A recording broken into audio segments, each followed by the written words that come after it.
5টা কাজ কি? আপনি ইন্টারমিটেন্ট ফাস্টিং করবেন। সকালে ব্রেকফাস্ট স্কিপ করে ডিনারটা আর্লি করে তাহলে আপনি 17 ঘন্টা 18 ঘন্টা ফাস্টিং করবেন। লাগলে 3 দিন ফাস্টিং করবেন এবং ফাস্টিং করার পর 10টা খাবার খাবেন। যে 10টা খাবার আমি আমার লাস্ট বইতে 56 পেজে উল্লেখ করেছি। তো 2 নম্বর হচ্ছে খাবার যদি হজম না হয় সেই খাবারটা আপনার শরীরে ডাম্প করবে ফ্যাট সেল আকারে। দ্যাট মিনস আপনি যেকোনো খাবার খাওয়ার আগে আপনি অ্যাপল সাইডার ভিনেগার, লেবু, আদা, পিঙ্ক সল্ট দিয়ে খাবারটা খাবেন। 3 নম্বর কাজ করতে হবে যেটা হচ্ছে যে এক্সারসাইজ, এক্সারসাইজ, এক্সারসাইজ। আজকে এখন বার্ন করবেন, কালকে আবার জমা হবে। তাহলে আপনাকে ওইগুলা করে এসে আপনাকে এক্সারসাইজটা করতে হবে। এবার 4 নম্বরে আসেন। 4 নম্বর হচ্ছে ইমোশনাল, মেন্টাল, স্পিরিচুয়াল হিলিং। সরাসরি আপনি মেন্টাল স্ট্রেস থাকেন, গো গো গো গো গো, যেটাকে সায়েন্স বলে হচ্ছে যে ফ্লাইট এন্ড ফাইট মোড অথবা সিম্প্যাথেটিক মোডে থাকেন, আপনাকে প্যারাসিম্প্যাথেটিক মোডে আসতে হবে। Calm, happy, lovely, help other people, forgive other people.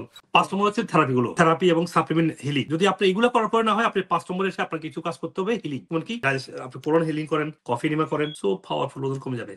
আপনি ওজন থেরাপি করেন, আকুপাংচার করেন, আপনার বডি সার্কুলেশন ভালো হবে, ওজন কমবে। এই 5টা কাজ করেন, ওজন কমবে ইনশাআল্লাহ, ইনশাআল্লাহ, ইনশাআল্লাহ তাআলা। এই গুরুত্বপূর্ণ ভিডিওটি আপনারা শেয়ার করবেন যাতে করে আপনার আত্মীয় স্বজন এবং পরিচিতজন উপকৃত হতে পারে।